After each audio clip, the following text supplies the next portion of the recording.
दोस्तों आप सभी का स्वागत है करंट अफेयर्स फंडा के यूट्यूब चैनल पर। आप सभी को बता दूं कि आईबीपीएस क्लरिकल प्रीलिम्स का एग्जाम जो है वो दिसंबर में कंडक्ट होगा और लगभग हमारे पास में एक महीने का टाइम बचा हुआ है। तो इस पूरे प्रोसेस को हमें कैसे एग्जीक्यूट करना है, क्या स्ट्रेटेजी होनी चाहिए, इस लास्ट मोमेंट पर अगर आप इसको फॉलो करेंगे तो 100% आपको बहुत बड़ा बेनिफिट देखने को मिलेगा। पहले मैं यहां पर आपको बताना चाहूंगा कि जो डेट है वो क्या है। 5/12 को आपका एग्जाम होगा, 12 दिसंबर को आपका एग्जाम होगा और 13 दिसंबर को, ये आपकी प्रीलिम्स की डेट है।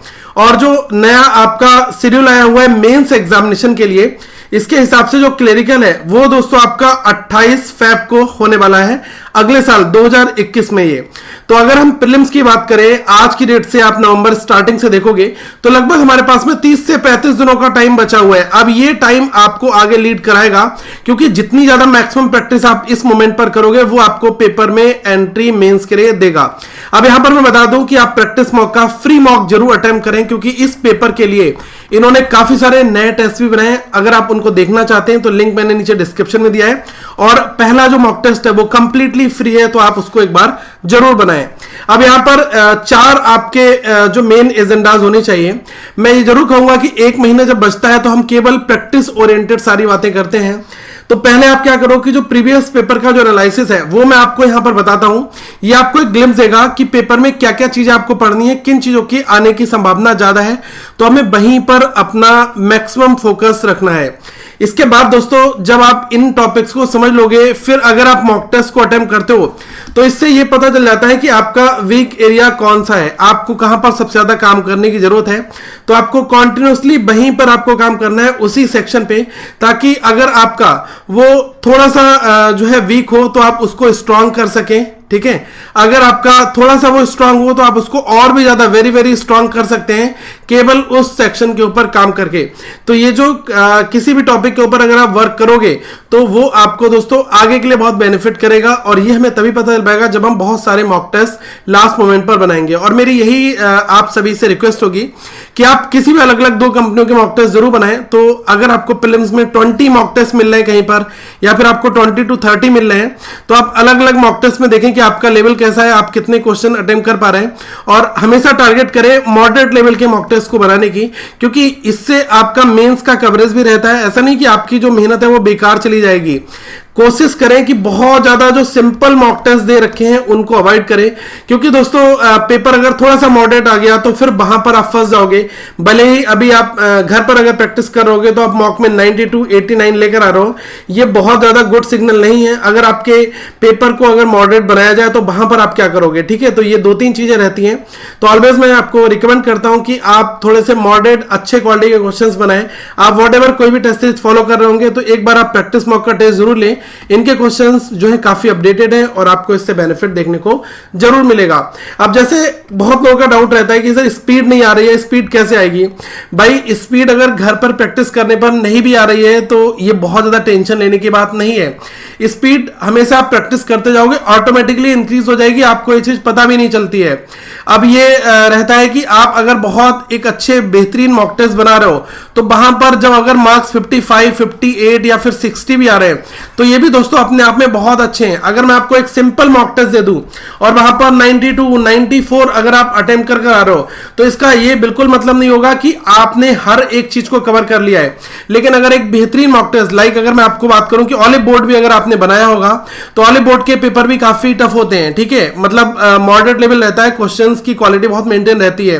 तो अगर आप वहां पर 55 58 या फिर 62 लेकर आ रहे हो तो ये मतलब नहीं है कि आप पेपर की रेस से बाहर हो। यार आप पेपर में अभी भी बिल्कुल पूरी तरीके से बने हुए हो, क्योंकि आपकी जो प्रैक्टिस है वो औरों से अलग टाइप के क्वेश्चंस की है। ठीक है, क्योंकि आपको जब सिंपल चीज दी जाएगी तो आप फटाफट छक्के छक्के लगाकर आप उस चीज को कवर कर लोगे।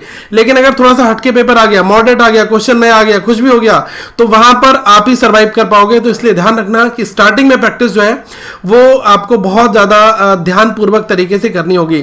और ये मैं जरूर कहूंगा कि पहले काफी लोग ये कहते हैं कि हम मेंस की तैयारी करेंगे प्री ऑटोमेटिकली कवर हो जाएगा। लेकिन दोस्तों जब लास्ट में एक महीना बचे तो आप कोशिश यही करना कि जो भी तैयारी आपकी है उसको साइड में रखो। अब केवल प्री के मॉक्स में देखो कि कितने प्री के टॉपिक आपने कवर कर लिए हैं, ठीक है।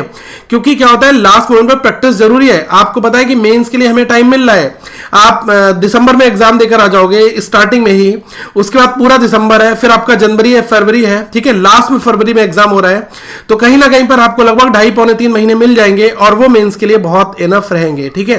अब मैं आपको थोड़ा सा लास्ट ईयर का जो है 2019 का एनालिसिस बताता हूं कैसा क्या रहा था। सबसे पहले आप इतना देख लो कि एक डीआई आपके प्रीलिम्स में पूछी जाती है, कभी कभी 2 डीआई आती है और डीआई हमेशा इजी ही आती है, ओके। सिंप्लीफिकेशन ये भी इजी रहता है या फिर अप्रोक्सीमेशन इसको कवर करके कर देगा, ठीक है। किसी शिफ्ट में रॉन्ग नंबर सीरीज हो गई या फिर मिसिंग हो गई, ये आपके 5 क्वेश्चन रहेंगे। Quadratic equation very easy 5 marks, ठीक है। मिसलेनियस में जो वर्ड प्रॉब्लम रहती है 10 मार्क्स की, इसमें काफी लोग फंस जाते हैं। कई लोग इसमें 4 क्वेश्चन करते हैं, कई लोग 5-6 कर आते हैं, कुछ लोग 10 क्वेश्चन भी वहां पर बनाकर आ जाते हैं। लेकिन आपका जो मेजर टारगेट है वो होना चाहिए ऊपर के 25 नंबर है इसमें 100% आपको अचीव करना आना चाहिए। और यहां पर लगभग आप 5-7 नंबर अगर लेकर आते हैं तो 30-32 तक आप पहुंच जाएंगे, ठीक है। ये आपको फिनोमिना अपने माइंड में सेटअप करके चलना है। तो अगर 2 डीआई आ गई तो आपके लिए 10 नंबर वहां पर मिलेंगे और डीआई आप प्रीलिम्स में बहुत आराम से बनाकर आएंगे। लेकिन अभी आप जो प्रैक्टिस करें, मैं आपको बता दूं कि कौन सी डीआई सबसे ज्यादा, एक टेबल, इसमें दोस्तों हर एक एंगल से आप प्रैक्टिस कर लें, जिसमें परसेंटेज वाली चीज भी दी हो, रेशियो भी दिया हो, ठीक है, एवरेज भी दिया हो, what percent more than, what percent less than, इन दोनों का डेटा कंपेयर करना। तो ऐसे क्वेश्चन आप टेबल के रूप में करें और टेबल में जितना ज्यादा हो सके आप परसेंटेज के ऊपर खेलें। क्योंकि दोस्तों ये जो परसेंटेज एक ऐसा टॉपिक है कि आपको अगर पेपर में पूछा आएगा तो कभी कभी बहुत ज्यादा रोल होता है, तो परसेंटेज की जितनी मैक्सिमम प्रैक्टिस हो उतनी ज्यादा करें। और side by side other DI भी है, लाइक पाई चार्ट आपका हो गया, इसके साथ में आपका बार हो गया, केशलेट का भी आजकल चलन काफी चल गया है। एक 5 नंबर की छोटी पजल, छोटा डीआई आपका केशलेट डाल दिया आपके क्वांट के पेपर में, और ये अलग अलग शिफ्ट में वेरिएंट होता रहता है। अब आप देखो 3 दिन एग्जाम है, आप इतना समझ लो कि 3 डे एग्जामिनेशन है, ओके। अब 3 दिन पेपर है तो ये तो हमें समझना पड़ेगा कि एक दिन में अगर 4 शिफ्ट मान के चलो तो ये 12 शिफ्ट हो गई यार। 12 शिफ्ट में अलग अलग तरीके से हर शिफ्ट में कोई ना कोई क्वेश्चन चेंज होकर आगे पीछे होता रहेगा, ठीक है। तो जैसे मैंने आपको बताया कि 5, 12, 13 ये 3 दिन एग्जाम है, तो 3 दिन में अलग अलग, वैसे तो 5 शिफ्ट भी हो जाती है, तो ये 15 भी शिफ्ट हो सकती है आपकी, 12 से 15 शिफ्ट होती है ऑलमोस्ट, ठीक है। तो वहां पर हर एक चीज पूछी जाएगी। किसी में क्वाड्रेटिक मिस कर देंगे, कोई डेटा सफिशिएंसी डाल सकता है आपका, किसी में डेटा सफिशिएंसी हटाया क्वाड्रेटिक डाल दिया, किसी में Q1 Q2 का छोटा क्वेश्चन डाल दिया। तो ये सब चीजों का कॉम्बिनेशन आपका चलता रहेगा। और रही बात इंग्लिश सेक्शन की, तो आप आरसी देखकर जाओ, 10 मार्क्स आपका रहेगा। Single filler, double filler 5 number हो जाते हैं, ठीक है। वर्ड का रीअरेंजमेंट करना 5 नंबर, क्लॉज टेस्ट 5 नंबर, और स्पेलिंग, वर्ड रिप्लेसमेंट ये 5 नंबर। तो ये आपका एक सेगमेंट इस फॉर्मेट में रहता है। कभी कभी केवल 10-10 मार्क्स के 3 क्वेश्चन पूछ लिए जाते हैं, तो ये भी रहता है। जैसे पहले ये हो चुका है, आरसी हो गया आपका, एक आपका क्लॉज टेस्ट हो गया, ठीक है, एक आपकी 10 एरर आ गई। ऐसा भी पैटर्न दोस्तों आपको देखने को मिल सकता है। कोई ऐसा नहीं कि यही चीजें एग्जैक्टली आएंगी। ये लास्ट ईयर की रूपरेखा थी, वो मैं आपके साथ यहाँ पर शेयर कर रहा हूं। इसके बाद अगर आप पजल्स के ऊपर आ जाओ तो मैक्सिमम आपको ये ध्यान रखना है कि पेपर आपका प्रीलिम्स हो या मेंस हो, हमेशा पजल ओरिएंटेड आता है। पजल अलग अलग टाइप की हो सकती हैं, लाइक आपका स्क्वायर पजल हो गई, या फिर आपकी बॉक्स पजल हो गई, ठीक है, या फिर आपकी लीनियर पजल हो गई, 2 रो हो गई, सिंगल रो हो गई, ठीक है, फेसिंग नॉर्थ हो गया, फेसिंग नॉर्थ साउथ हो गया, ये सब आपका रहता है। अब जैसे एक linear sitting arrangement with parallel rows, uncertain linear sitting arrangement, number of people was not mentioned, all facing north, ये लास्ट ईयर पूछे गए थे। Month based puzzle, day based puzzle, date based puzzle, ये सब दोस्तों बहुत ज्यादा चलन में है, जो मैं आपके साथ यहाँ पर डिस्कस कर रहा हूं। अब यहाँ पर आप कहोगे कि यार ये तो सही है, मेंस में कैसा क्या रहता है। देखो मेंस की एक बहुत ही यूनिक स्ट्रेटजी है, चाहे कोई भी मेंस देने जाओ। ये जो टॉपिक मैं आपको बता रहा हूँ, caselet DI, mix graph, missing DI, arithmetic DI, data sufficiency, arithmetic work problem, ये आपके पेपर में रहते ही रहते हैं। और इन्हीं से ही आपका हर एक मेंस, चाहे वो आईबीपीएस पीओ मेंस हो, आरआरबी पीओ मेंस हो, आईबीपीएस क्लरिकल मेंस हो, ये सारे के सारे दोस्तों कंप्राइजेस होते हैं, ओके। अब आने वाले दिनों में हम मेंस के लिए भी कुछ सेगमेंट आपके लिए लेकर आएंगे। तो अभी तो हम प्री का स्टार्ट करेंगे इन्हीं सारी चीजों के ऊपर। तो ये ऑलमोस्ट जो क्लासेस हैं आपको 10 नवंबर से हम लोग स्टार्ट कर देंगे और एंड ऑफ द जो है मंथ, जब तक आपका एग्जाम नहीं हो जाएगा तब तक ये एज यूजुअल चलती रहेंगी। अब यहाँ पर रीजनिंग की अगर आप बात करोगे तो न्यू पैटर्न की पजल प्लस आपका सेटिंग अरेंजमेंट, ये दोनों का कॉम्बिनेशन आपको सेट करना पड़ेगा।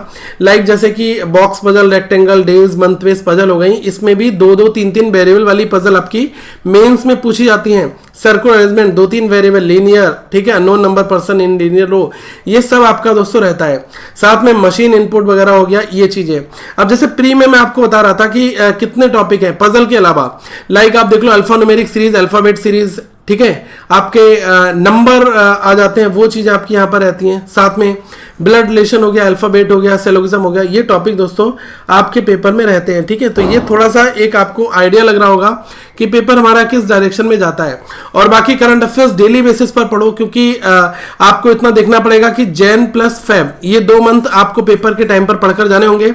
इससे पहले के 4 महीने और जोड़ लो, ठीक है। तो 4 महीने अगर मैं जोड़ लूं तो मैं दिसंबर को भी कंसिडर करूंगा। नवंबर, दिसंबर, अक्टूबर, सितंबर और अगस्त पॉसिबल हो पाए इतना करंट अफेयर्स पढ़ो। और हमारी डेली क्लासेस आ रही हैं, सारी वीडियोस करंट अफेयर्स पंडा के यूट्यूब चैनल पर पढ़ी हैं। लाइक अवार्ड्स हो गया, तो आप उनको देखो और अपने पेपर को और भी अच्छी आगे लेकर जाओ। और साथ में मैं आपको एक चीज और बता दूं कि जो मॉक टेस्ट का लिंक है वो मैंने डिस्क्रिप्शन में दिया है। कुछ प्लेलिस्ट यहां पर दूंगा, आप इनको भी देखें और लगातार तैयारी करते रहें और इस वीडियो को आगे फॉरवर्ड जरूर करें। हम इसी तरीके की और भी इंफॉर्मेटिव वीडियोस के साथ आपके साथ मिलते रहेंगे। So thank you, have a good day to all of you once again.